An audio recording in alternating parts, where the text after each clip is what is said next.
Hello dear students, कैसे हो आप सब बच्चों। आज से हम शुरू करने वाले हैं क्लास 10th एनसीईआरटी गणित। जी हाँ, क्लास 10th का एनसीईआरटी का हम यहाँ से आज से गणित शुरू करने वाले हैं और आज हम बात करेंगे चैप्टर नंबर 1 जिसका नाम है वास्तविक संख्याओं की। बच्चों ये क्लास 10th के मैथ का ये पहला चैप्टर है और ये पहला वीडियो आज से शुरू होने वाला है। इसके बाद आपको रेगुलर वीडियो मिलेंगे, ठीक है। तो चैप्टर 1 शुरू करने से पहले आपको क्या करना पड़ेगा, आपको संख्याओं के बारे में यानी क्लास 9th के बारे में थोड़ा सा पढ़ना पड़ेगा। हो सकता है कि आपने क्लास 9th के बारे में पहले पढ़ लिया हो, तो क्लास 9th का जो पहला चैप्टर उसका थोड़ा सा हम रिवीजन करेंगे, ठीक है। क्योंकि इस चैप्टर को अगर हमको ढंग से समझना है तो इसके बेसिक पे हमको ज्यादा काम करना पड़ेगा, ठीक है। तो चलिए शुरू करते हैं चैप्टर को। तो देखिए सबसे पहले हम बात करेंगे कि संख्या कि जो संख्या होती है वो कितने प्रकार की होती है। आपको पता है कि संख्या मतलब नंबर तो आपने देखोगे इस नंबर लाइन पे, ये जो आपको नंबर लाइन दिख रही है इस पे आपको कई नंबर मिल जाएंगे। कुछ नंबर आपको ऐसे मिलेंगे जो आपको क्लियर दिख रहे हैं, ठीक है, यानी आप कौन सा भी नंबर लिख सकते हो। तो संख्या मुख्यतः बच्चों होती है वो 2 प्रकार की होती है। आपको बस पहले तो आपको इतना सा पता होना चाहिए कितने प्रकार की होती है, 2 प्रकार की। कौन सी? एक होती है वास्तविक संख्याएं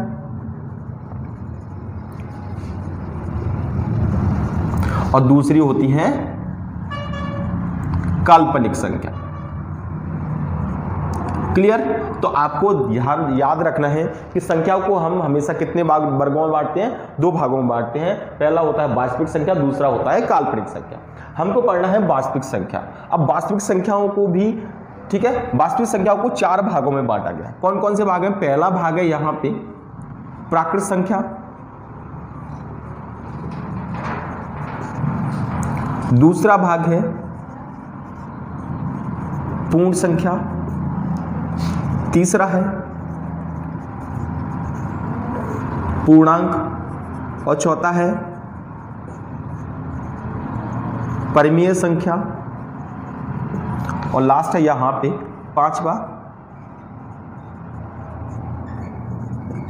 अपरिमेय संख्या। ठीक है बच्चों, तो ये आपको पहले पढ़ना है, ठीक है, क्योंकि हमको यहां पे पढ़ना है वास्तविक संख्या। तो वास्तविक संख्या कितने प्रकार की होती है, ठीक है, तो वो होती है 5 प्रकार की। कौन कौन सी? प्राकृत संख्या, पूर्ण संख्या, पूर्णांक, परिमेय संख्या और अपरिमेय संख्या। तो थोड़ा हम इसके बारे में थोड़ा समझ लेते हैं। अब प्राकृत संख्या कौन सी होती है? तो बच्चों मैं बता दूं, यहाँ पे आपको ये संख्या रेखा दिख रही होगी। संख्या रेखा कुछ नहीं होती है, एक नंबर की एक सीरीज होती है। एक लाइन पे आप कितने भी नंबर यहां से यहां की ओर डिसाइड कर सकते हो। जैसे यहां से देखो, यहां पे मैंने भर नहीं पाया, यहां पे 0 है, ठीक है। 0 से इधर की ओर जब आप राइट साइड की ओर बढ़ते हैं, इधर की ओर राइट साइड की ओर बढ़ते हैं, तो हमेशा नंबर क्या होंगे? प्लस होंगे, नंबर बढ़ते जाएंगे। जैसे 1 के बाद 2, 3, 4, 5, 6, ठीक है, 7, 8, 9 और भी आगे, ठीक है। वहीं अगर हम इधर की ओर चलेंगे यानी कि लेफ्ट साइड की ओर चलेंगे तो नंबर क्या होते हैं? कम होते हैं। देखो 3, 2, 1, 0, -1, -2, -3, -4, यानी ये नंबर इधर छोटे नंबर होते चले जाते हैं। क्लियर? ये बात समझ में आ गई आपको, ठीक है। अब बात करते हैं हम प्राकृत संख्याओं की। अब प्राकृत संख्या कितने प्रकार की होती है? तो प्राकृत संख्या जो होती है वो कौन सी होती है? 1 से शुरू होंगी और कहां तक जाएंगी? इनफाइनाइट तक जो संख्या जाती है। यानी आप 1 से लेके कौन सी भी संख्या लिख दीजिए, 1 से लेके, ठीक है, 1, 2, 3, 4, 5, 6, 7, 8, 9 और भी आगे जो भी आप नंबर लिखना चाह रहे हो वो सभी नंबर कौन से होंगे? प्राकृत संख्या होंगे। तो बात समझ में आ गया आपको प्राकृत संख्या क्या होती है? तो प्राकृत संख्या होती है 1 से लेकर कहां तक? अनंत तक। अनंत का मतलब होता है आप आगे कौन सा भी नंबर लिख सकते हो, ठीक है, कोई उसका अंत नहीं है, उसे क्या बोलते हैं? अनंत। क्लियर बात होगी यहां तक, ठीक है। अब बात करते हैं हम पूर्ण संख्याओं की। पूर्ण संख्या क्या होती है? तो बच्चों अगर हम प्राकृत संख्याओं में क्या जोड़ दें? 0 जोड़ दें। क्या जोड़ दें? 0 जोड़ दें। तो यहां से लेके यानी कि 0 में अगर हम प्राकृत संख्या और जोड़ दें तो हमको क्या मिल जाती है? तो हमको मिल जाती है ये पूर्ण संख्या। ये कौन संख्या होगी? पूर्ण संख्या होगी। तो पूर्ण संख्या कहां से कहां तक होगी? 0 से लेके अनंत तक। ये बात आपको याद रखनी है, ठीक है। तो क्वेश्चन भी आ जाता है कभी कभी ऑप्शनल कि सबसे छोटी प्राकृत संख्या कौन सी है? तो 1 है। सबसे बड़ी प्राकृत संख्या कौन सी है? अनंत है। सबसे छोटी पूर्ण संख्या कौन सी है? 0 है। सबसे बड़ी पूर्ण संख्या कौन सी है? अनंत है, ठीक है। तो दोनों ही क्या होते हैं ये, और दोनों में खासियत क्या है? दोनों ही धनात्मक होते हैं। दोनों कैसे होते हैं? धनात्मक होते हैं। तो आपको याद रखना है प्राकृत संख्या और पूर्ण संख्या दोनों कैसे होती हैं? धनात्मक होती है। क्लियर हो गया यहां तक? ये दोनों के बारे में आपको नॉलेज होनी चाहिए। प्राकृत संख्या हो जाए तो आप समझ जाओ कि वो बात जो कर रहा है वो कहां से? 1 से लेके अनंत तक ही कर रहा है, ठीक है। 1 से पहले के इसमें नंबर नहीं आएंगे। अगर उसने प्राकृत संख्या बोल दी तो ये नंबर कभी नहीं आएंगे, ठीक है। पूर्ण संख्या बोल दी तो यहां तक के नंबर आएंगे, इधर के सभी नंबर आएंगे, लेकिन इधर का कोई भी नंबर नहीं आएगा, यानी माइनस का कोई भी नंबर नहीं आएगा। क्लियर हो गया यहां तक? अब बात करते हैं हम पूर्णांक की। बच्चों पूर्णांक जो है वो क्या है, तो पूर्णांक इस संख्या रेखा पे आपको जितने भी नंबर दिख रहे हैं, देखिए यहां से लेके यहां तक ये जो सब नंबर है वो सब क्या है, वो सब नंबर पूर्णांक है। वो सब कौन से हैं, पूर्णांक हैं। क्लियर बात समझ में आ गई आपको? यानी कि प्लस के नंबर और माइनस के दोनों को मिला के जो नंबर होते हैं वो सब क्या है, पूर्णांक है। तो पूर्णांक आपको दो प्रकार के होंगे। पूर्णांक कितने प्रकार के हैं, दो प्रकार के। कैसे हैं दो प्रकार के, देखिए पूर्णांक तो ये पूरे ही है, ठीक है। इनमें दो भाग हैं, एक तो है प्लस वाला पार्ट, एक कौन सा है, प्लस वाला पार्ट, और एक कौन सा है यहां से माइनस वाला पार्ट, ठीक है। तो प्लस वाले पार्ट को हम क्या बोलते हैं, ऋणात्मक पूर्णांक बोलते हैं। क्या बोलते हैं, ऋणात्मक पूर्णांक। क्लियर? क्योंकि पूर्णांक तो बहुत बड़ा है, पूरा नंबर लाइन पर आप कौन सा भी नंबर लिख दीजिए, चाहे माइनस का कौन सा भी नंबर लिखोगे सभी क्या होंगे, पूर्णांक होंगे। तो ये माइनस के नंबर लिखोगे तो ऋणात्मक पूर्णांक, और प्लस का नंबर लिखोगे तो कौन सा हो जाएगा, धनात्मक पूर्णांक। क्लियर? आपको बात समझ में आ रही होगी, ठीक है। तो ये है, तो पूर्णांक जो होते हैं वो कहां से कहां तक होते हैं, अगर पूर्णांक की बात करें तो माइनस इनफाइनाइट से लेके प्लस इनफाइनाइट तक होते हैं। पूर्णांक कितने प्रकार के होते हैं, दो प्रकार के होते हैं, एक धनात्मक पूर्णांक और एक ऋणात्मक पूर्णांक। क्लियर? धनात्मक पूर्णांक में प्लस वाले नंबर आते हैं और ऋणात्मक पूर्णांक में माइनस वाले नंबर आते हैं। क्लियर? ये बात आपको याद रखनी है। तो जब भी कोई बोले कि धनात्मक पूर्णांक तो आपके दिमाग में आना चाहिए 1 2 3 4 5 और आगे की कोई भी नंबर, ठीक है। जीरो ना तो धनात्मक होता है ना ही ऋणात्मक होता है, तो जीरो को हम, ठीक है, धनात्मक और ना ही ऋणात्मक की श्रेणी में किसी में भी नहीं लेते हैं। क्लियर हो गया यहां तक? अब जो है वो है मेन इंपॉर्टेंट, ये दोनों बहुत इंपॉर्टेंट, आपको अच्छे से ध्यान देना है। परिमेय संख्या क्या होती है, ठीक है। तो परिमेय संख्या मैं बता दूं, कोई भी नंबर आप ले लो वो किसके फॉर्म में होना चाहिए, p बटे q के रूप में। p बटे q का मतलब ये है कि वो नंबर जो है वो भिन्न के रूप में होना चाहिए। किसके रूप में होना चाहिए, भिन्न के रूप में। अगर वो बटे के रूप में हो तो समझ लो उसको हम क्या बोलेंगे, परिमेय संख्या। लेकिन यहाँ पे एक कंडीशन है कि q आपका क्या नहीं होना चाहिए, जीरो नहीं होना चाहिए। यानी कि कोई भी नंबर आपका क्या नहीं होना चाहिए, नीचे जीरो नहीं आना चाहिए। जैसे अगर 2/3 लेंगे तो बोलेंगे हाँ परिमेय संख्या है, 3/4 ये भी परिमेय संख्या है, ठीक है। बच्चों इसको नोट करते जाना आप लोग, ठीक है, क्योंकि नोट करते जाओगे तो ज्यादा, क्योंकि नहीं तो आप बार बार इसको भूलोगे, ठीक है। 3/4 भी क्या है, परिमेय संख्या। लेकिन -2/3 ये भी क्या है, परिमेय संख्या। सभी परिमेय संख्या, लेकिन आपको क्या करना है, 2/0, नीचे जीरो नहीं आना चाहिए। क्या बोला है, q, नीचे की संख्या क्या नहीं होनी चाहिए, जीरो। तो ये संख्या परिमेय संख्या नहीं होगी। क्लियर बात समझ में आ गई? यानी किसी भी नंबर को अगर हम बटे के फॉर्म में लिखते हैं तो परिमेय संख्या का मतलब समझ में आ गया आपको, कि आपको हमेशा परिमेय संख्या क्या माननी है, p बटे q के रूप में माननी है, यानी बटे के रूप में। क्लियर हो गया? अब आता है अपरिमेय संख्या। अपरिमेय संख्या क्या होती है बच्चों, तो अपरिमेय संख्या के लिए आपको ध्यान रखना है कि कोई भी नंबर, ठीक है, अगर रूट के अंदर अभाज्य संख्या हो, कैसी संख्या हो, अभाज्य संख्या, तो उस संख्या को हम बोलते हैं क्या, अपरिमेय संख्या। बहुत इंपॉर्टेंट है ये, आगे आपके चैप्टर में बहुत ज्यादा काम आएगा कि अभाज्य संख्या क्या होती है। तो आपको बताना है कि क्या रूट के अंदर अभाज्य संख्या आ जाए। अब अभाज्य संख्या क्या होती है, तो कई बच्चों को अभाज्य संख्या पता होगा, अगर नहीं पता तो मैं बता दूं। अभाज्य संख्या हम उस संख्या को बोलते हैं बच्चों, अभाज्य संख्या किसको बोलते हैं, जिसका फैक्टर, यानी कि ऐसी संख्या, लिख लीजिए आप, अगर ऐसी संख्या जो एक किसे, एक और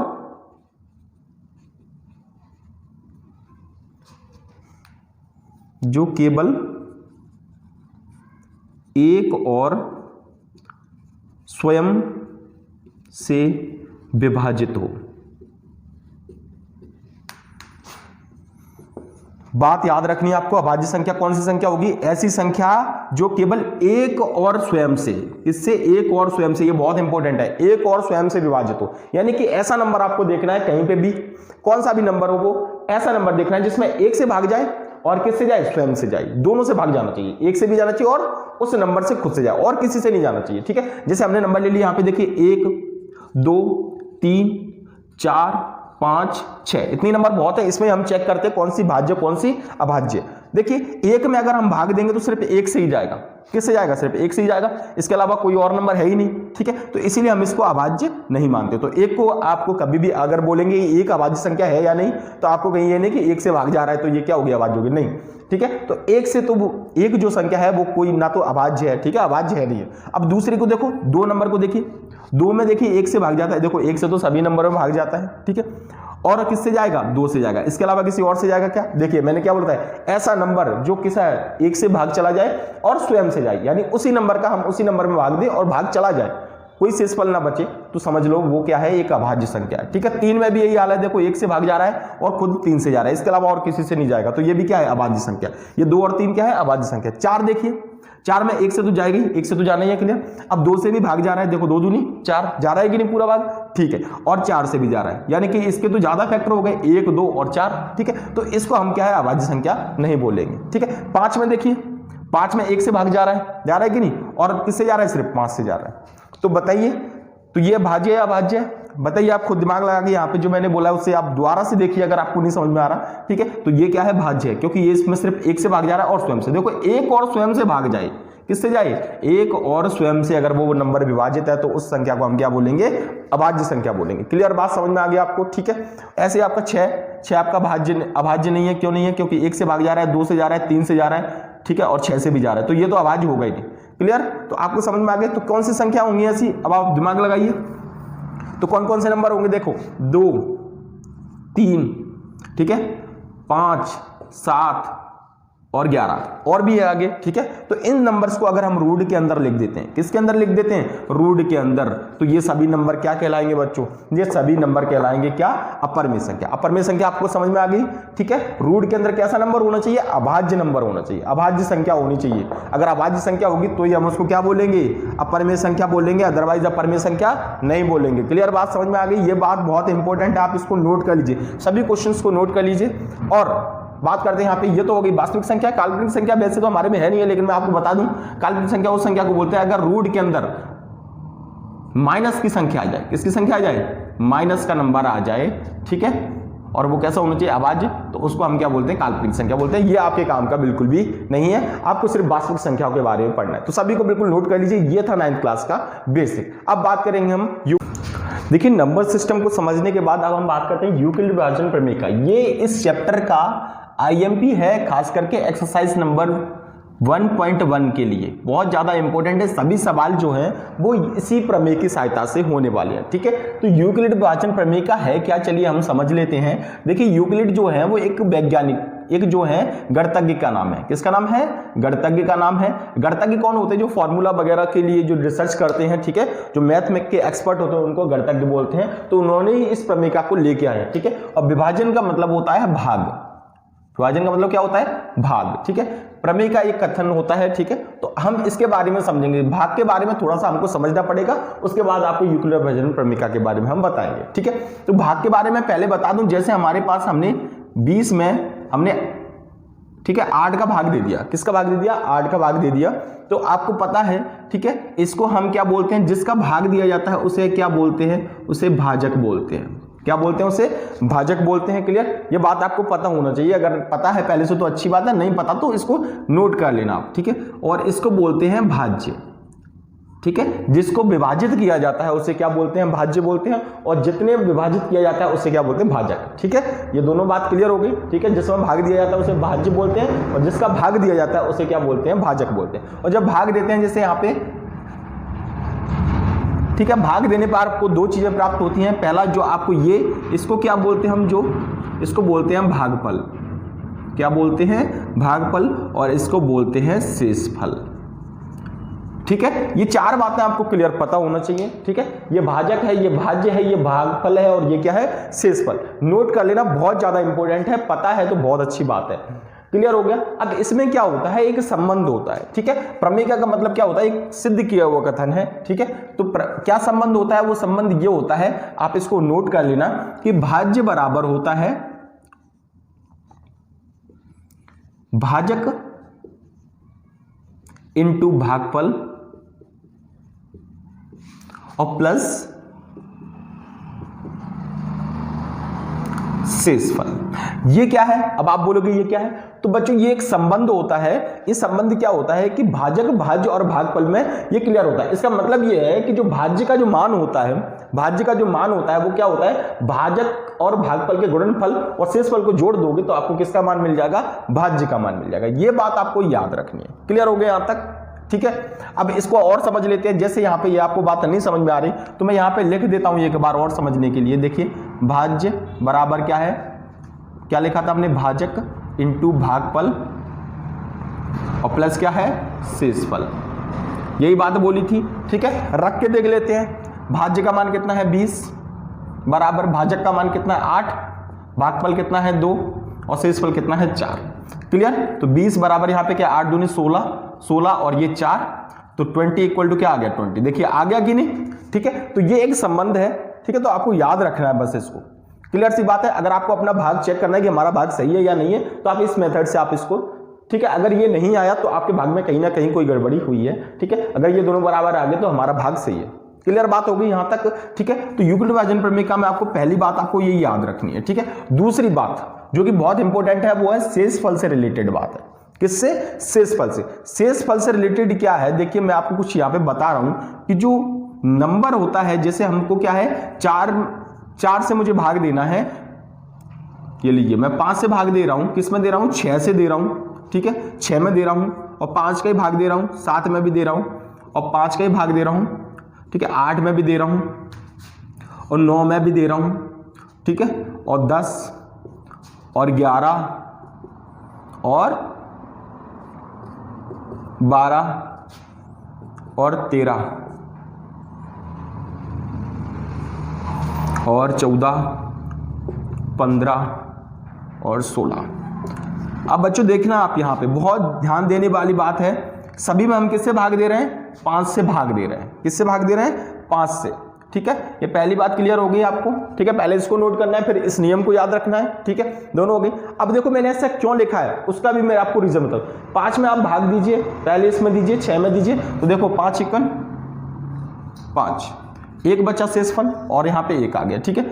यहाँ पे देखो 5 एकन 5, यहाँ पे कितना आ गया 2, यहाँ पे भी 5 एकन 5, यहाँ पे कितना आ जाएगा बताइए 3, ठीक है। यहाँ पे भी, ठीक है। 5 दूनी 10, कितना आ गया 0 और यहां पे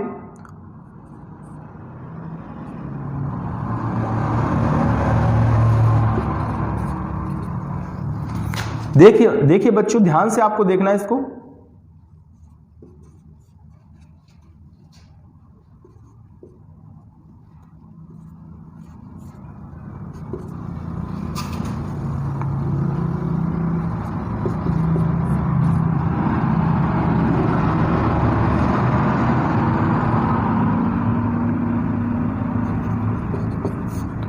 अब इन चीजों को जितने ही मैंने भाग दिए उनको आपको ध्यान से देखना है, ठीक है। क्या देखना है, क्योंकि हम इस पे बहुत सारा डिस्कशन करने वाले हैं और यहीं से आपको पूरी जो प्रमेय है वो क्लियर हो जाएगी कि क्या आपको लिखना है, ठीक है। क्योंकि आधी प्रमेय क्लियर हो चुकी है, बस अब हमको इसको समझना है। इसमें आपको एक चीज पे ध्यान रखना है कि आपने देखा होगा आपका इसमें भाज्य क्या है, सभी में आपका जो भाजक है वो क्या है। देखिए जिससे हम भाग दे रहे हैं उसको क्या बोलते हैं, भाजक बोलते हैं कि नहीं, ठीक है। आप इसमें देखिए सब में आपका भाजक क्या है 5 है, 5 है सब से, यानी कि सब नंबर में मैंने क्या किया है 5 का भाग दिया है, ठीक है। शेषफल देखिए किसी भी नंबर में आपको जो शेषफल है वो माइनस का दिख रहा है क्या, नहीं दिख रहा। यानी आपको ये बात हमेशा याद रखनी है कि कभी भी शेषफल, आपने अभी तक किया भी होगा, शेषफल कभी भी माइनस में नहीं आता, ठीक है। कम से कम क्या आएगा, तो हमेशा शेषफल क्या आ सकता है, ज्यादा से ज्यादा 0 आ सकता है। कहां तक आ सकता है 0। पहली बात याद रखना, शेषफल क्या हो सकता है, कम से कम क्या हो सकता है 0 आ सकता है। और दूसरी बात, दूसरी मेन इंपॉर्टेंट बात देखिए, शेषफल 0 आ सकता है। दूसरी मेन बात क्या है, जो भाजक है, भाजक कितना है 5, कभी भी आपको शेषफल 5 नहीं मिला होगा। देखिए 1 2 3 4 0 1 2 3 4 0 1 2 3, ठीक है। यानी आपको कभी भी शेषफल हमेशा भाजक के बराबर नहीं मिलेगा। शेषफल जो होगा हमेशा क्या होगा, भाजक से छोटा होगा। पहली बात समझ में आ गई। यानी शेषफल क्या होगा, अधिक, कम से कम क्या हो सकता है, शेषफल 0 हो सकता है। पहली बात क्लियर होगी, पहली बात क्लियर आपको समझ में आ गई। जो शेषफल का मान, शेषफल को मैं R बोल रहा हूं, क्लियर। तो देखिए ये बात है हम अभी समराइज करेंगे। शेषफल जो होगा यानी R का जो मान होगा वो कम से कम क्या हो सकता है 0 हो सकता है। पहली बात होगी क्लियर, ठीक है। दूसरी बात क्या होगी, जो भाजक है, भाजक दिख रहा है, भाजक को हम क्या बोलते हैं, भाजक को मैं बोल रहा हूं यहां पे, ठीक है। अगर हम इसको A मान लेते हैं, क्या मान लेते हैं, भाज्य को A मान लेते हैं और भाजक को B मान लेते हैं, ठीक है। तो इसको क्या मान लेते हैं, B मान लेते हैं, ठीक है, क्लियर। तो जो B, जो R का मान जो होगा वो लेस देन होगा B से। B से हमेशा कैसा है, छोटा है। देखो R का मान हमेशा आपको शेषफल का मान हमेशा भाजक से कैसा मिलेगा, छोटा मिलेगा। देखो 5 से 1 छोटा है, 5 से 2 छोटा है, 5 से 3 छोटा है, 5 से 4 छोटा है, 5 से 0 छोटा है, 5 से 1, 5 से 2। क्लियर बात समझ में आ गई बच्चों? बिल्कुल डिटेल में समझा रहा हूं, बस आपको ध्यान से इसको समझते जाना है, बहुत ईजी होने वाला है आपके लिए। क्लियर? तो भागफल का मान जो होगा, यानी भाजक का मान हमेशा कैसा होगा, शेषफल का मान हमेशा भाजक से कैसा होगा, छोटा होगा। और एक और चीज देखिए, अब आप यहां से शेषफल का मान भी आप आराम से बता सकते हो, इसीलिए मैंने ये किया। देखिए 5 का भाग देंगे तो आपके संभावित शेषफल क्या क्या आ सकते हैं। देखो 5 का जब हमने सभी नंबर में भाग दिया, 5 का हमने 6 में दिया, 7 में दिया, 8 में दिया, 9 में दिया, 10 में दिया, 11, 12 में, सब में, तो शेषफल क्या आया? देखो 1 आया, 2 आया, 3 आया, 4 आया। 4 के बाद 5 आ ही नहीं सकता ना, उससे फिर 0 आ गया, और 0 के बाद फिर से 1 से शुरू हो गया, 1 2 3 4 0। यानी कि हमेशा अगर आपको दे दिया, ठीक है, कि आपका जो है भाजक कितना है, 5 है, भाजक कितना है आपका, देखिए यहां पे अगर आपका भाजक 5 होगा, भाजक कितना होगा, 5, तो आपके शेषफल क्या क्या आ सकते हैं? तो आपके शेषफल क्या क्या है, यहां पे देखिए आर के मान क्या क्या आए, एक तो 0 आया, एक 1 आया, एक 2 आया, एक 3 आया और एक 4 आया। देखिए 0, यहां पे 1 2 3 4 और 0, 1 2 3 4 और 0। आगे भी आप करोगे तो 1 2 3 4 0, 1 2 3 4 0, ऐसा ही होगा। क्लियर बात समझ में आ गया आपको? ये बात बहुत इंपॉर्टेंट है बच्चों, ध्यान रखना आपको, क्योंकि आगे सवाल में काम आने वाली है। ठीक है, तो भागफल का मान आप भाजक से शेषफल निकाल सकते हो कि क्या क्या शेषफल हो सकते हैं। ठीक है, जैसे अगर आपका भाजक मान के चलो, भाजक आपका कितना हो गया, 6 हो गया, 6 हो गया, तो शेषफल क्या होंगे बताइए? संभावित शेषफल क्या क्या हो सकते हैं?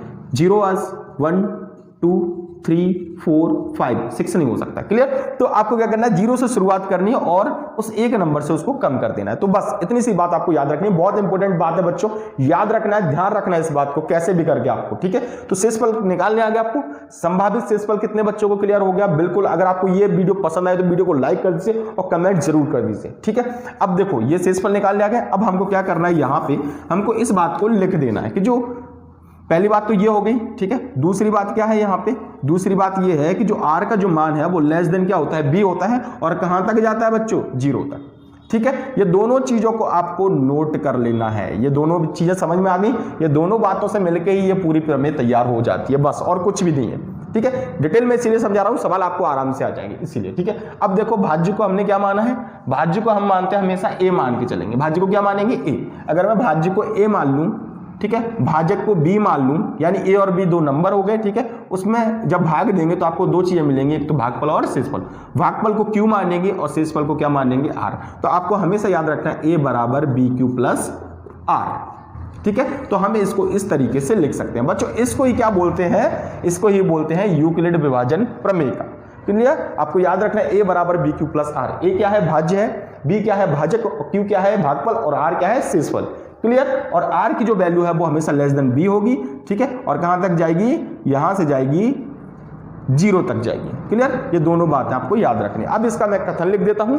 ठीक है, कथन को लिख देते हैं बस, और ये प्रमेय बिल्कुल कंप्लीट हो गई है। कथन लिखते हैं।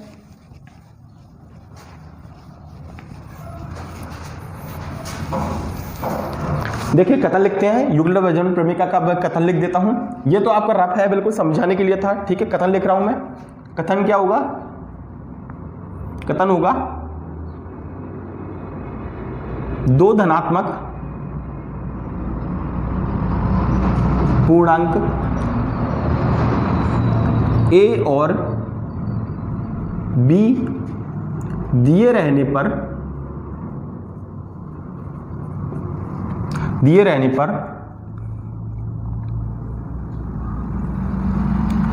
उनमें 2 अद्वितीय का मतलब होता है अलग अलग, अद्वितीय संख्याएं Q और R मतलब भागफल और शेषफल, Q और R इस प्रकार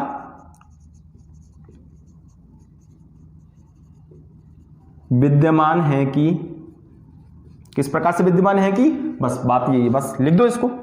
किस प्रकार से? a बराबर bq प्लस r। ठीक है, a बराबर bq प्लस r, इस तरीके से है। यानी कि ये बोल रहे हैं कि 2 धनात्मक पूर्णांक a और b हैं, इसमें भाग देने पर हमको अद्वितीय संख्या मिलती है, q और r शेषफल मिलता है और भागफल मिलता है। वो किस प्रकार से हैं? इस संबंध के अनुसार है। भाजक बराबर भाजकफल इंटू शेषफल, इस तरीके से, ठीक है। तो a बराबर B Q plus are,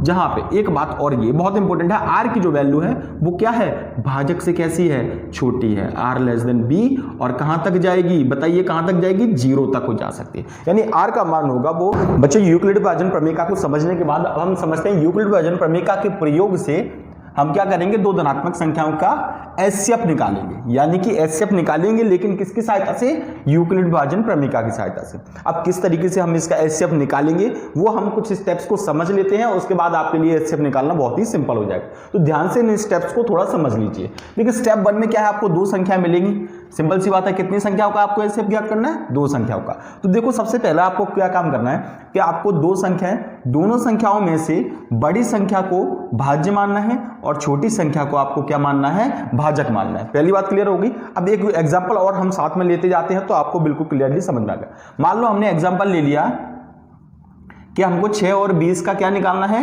HCF निकालना है, और वो भी किसकी सहायता से, यूक्लिड विभाजन प्रमेय की सहायता से हमको इसका एचसीएफ निकालना है, ठीक है।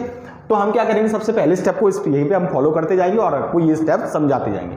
देखो दोनों संख्याओं में से बड़ी संख्या को आपको भाज्य मानना है और छोटी संख्या को भाजक मानना है। अब क्या होता है, भाज्य हम पहले समझ चुके हैं, ठीक है, यानी कि बड़ी संख्या को भाज्य यानी a मानना है, बड़ी संख्या को क्या मानना है, आपको a मानना है, यानी a का मान कितना हो गया 20 और b का मान कितना हो गया 6 हो गया। यही तो बोल रहा है वो कि बड़ी संख्या को आपको a मानना है और छोटी संख्या को क्या मानना है, b मानना है। उसके बाद क्या करना है, दूसरा काम, a में आपको b का भाग देना है।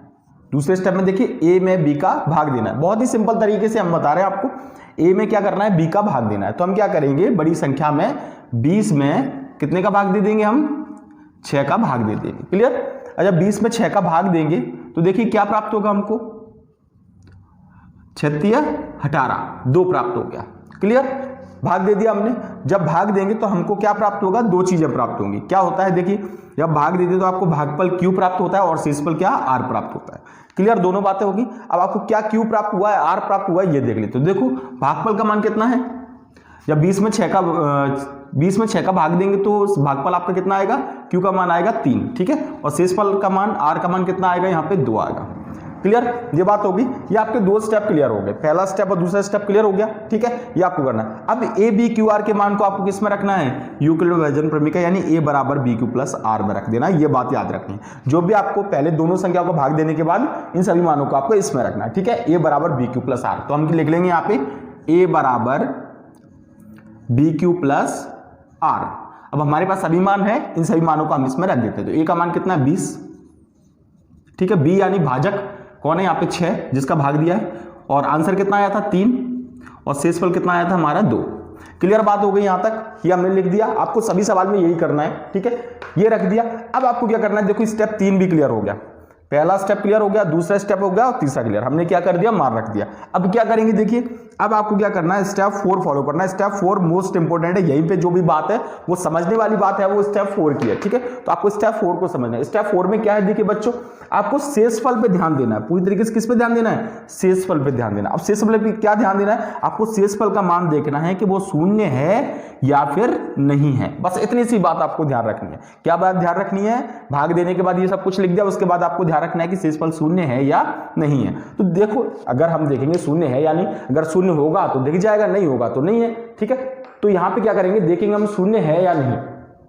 तो देखिए इसका शेषफल शून्य है, यहां पे देखिए शेषफल का मान क्या है 2 है, शून्य है नहीं है। तो देखो अगर शेषफल शून्य होगा, यहां पे क्या लिखा है, यदि r का मान 0 होगा, r का मान क्या होगा 0, तो उस समय का जो भाजक होगा वो आपको क्या होगा, एचसीएफ होगा। सिंपल सी बात मैं आपको ये बता रहा हूं, आपको लास्ट जो फॉर्मेट में जो आंसर लेके आना है वो क्या लेके आना है, आपको r का मान 0 लेके आना है, ठीक है। लेकिन यहाँ पे तो r का मान 0 है नहीं, तो जब r का मान 0 नहीं है तो आप दूसरे स्टेप को फॉलो करोगे, ये वाला स्टेप। इसमें क्या लिखा है, यदि r का मान 0 नहीं है, यदि r का मान नॉट इक्वल टू 0 है, नॉट इक्वल टू 0 का मतलब क्या है, 0 नहीं है और कोई नंबर है, ठीक है, तब भाजक जो है, भाजक b को भाज्य बनाओ, भाजक को क्या बनाओ, भाज्य बनाओ। यानी कि जब r का मान क्या नहीं होगा, 0 नहीं होगा, तो आपको क्या करना है, इस नंबर को आपको हटा देना, इस तरीके से काटना नहीं है, इस नंबर को आपको गायब कर देना। तो अब इस नंबर की जगह कौन आएगा, तो इस नंबर की जगह आएगा आपका ये वाला नंबर, आपका भाज्य। कौन, जो पहले भाजक था वो भाज्य बन जाएगा, तो यहाँ पे 6 आ जाएगा। तो इस जगह पे कौन आएगा, भाजक कौन बनेगा, तो देखिए यहाँ पे भाजक जो होगा शेषफल है वो आपका क्या बन जाएगा, बी बन जाएगा, यानी भाजक बन जाएगा। यानी इस नंबर को यहाँ शिफ्ट करो, यानी कि जब शेषफल 0 नहीं होगा तो इस नंबर को यहाँ शिफ्ट करना और इस नंबर को यहाँ शिफ्ट करना है। क्लियर? तो क्या करेंगे, 6 आपको यहाँ आ गया और 2 आपका आ गया यहाँ पे, ये नंबर को भूल जाओ आप। ठीक है, ये बस इतना सा काम करना। अब क्या करना है आपको, फिर से आपको स्टेप 1 में जाना है। ठीक है, ये काम करने के बाद शेषफल 0 नहीं है तो दोबारा से आपको वही काम करना है। ठीक है, देखो तब तक आपको ये वाला स्टेप फॉलो करना है जब तक कि आपका शेषफल क्या नहीं हो जाए, 0 नहीं हो जाए। ठीक है, तो आप करते हैं हम यहाँ पे। अब क्या करेंगे, 2 का 6 में किसका भाग देंगे, 2 का भाग देंगे। 6 में 2 का भाग दे देते हैं, 2 तिया 6, शेषफल कितना आ गया, 0 आ गया। यानी काम बिल्कुल क्लियर हो चुका है। तो देखिए अब हमको फिर से इसमें लिखना है, 2 में आपका ये आपका भाजक होता है, भाजक के गुणा में क्या होता है, क्यू होता है। क्यू का मान कितना है यहाँ पे 3, तो 3 और शेषफल क्या हो गया 0। क्लियर हो गया यहाँ तक? अब देखेंगे फिर से आपको यही काम करना है। जब ये काम कर दिया, शेषफल 0 है कि नहीं, शेषफल 0 है। और शेषफल 0 तो कौन सी कंडीशन होगी, पहली वाली होगी। जब शेषफल 0 होता है तो बस आपका आंसर आ गया। तो उस समय पर जो आपका भाजक है वही आपका क्या होगा, एचसीएफ होगा। उस समय पर जो आपका भाजक है वही आपका क्या होगा, एचसीएफ। इस सभी को आपको नोट भी करते जाना है। ठीक है, तो आपका उस समय भाजक कौन है, 2 है। ठीक है, जब शेषफल 0 हो उस समय पर आपको भाजक को देखना है। जब शेषफल 0 आया उस समय पे क्या देखना है, भाजक। तो इस समय पर 0 शेषफल है और भाजक आपका कौन है, 2 है। ठीक है, तो यहां हम बोलेंगे यहाँ r बराबर क्या है, 0 है और भाजक क्या है इस समय पे, भाजक है आपका 2। भाजक कितना है, 2। अतः बस एचसीएफ हो गया। तो एचसीएफ किस किस का एचसीएफ निकाल रहे हैं हम, 6 और 20 का। कितना आ गया, ये आ गया 2। तो यही हो गया आपका आंसर। कुछ इस तरीके से हम क्या करेंगे, इस यूक्लिड भाजन प्रमेय की सहायता से हम क्या करेंगे, 2 नंबर का एचसीएफ निकालेंगे। तो सभी स्टेप को आप फॉलो कर लीजिए, इन सभी को लिख लीजिए अपनी कॉपी में और फिर उसके बाद इस तरीके से आप प्रैक्टिस कीजिए, आपका आंसर पक्का आ जाएगा। क्लियर? तो बस नोट कर लीजिए इसको। अब बात करते हैं हम अगले क्वेश्चन की।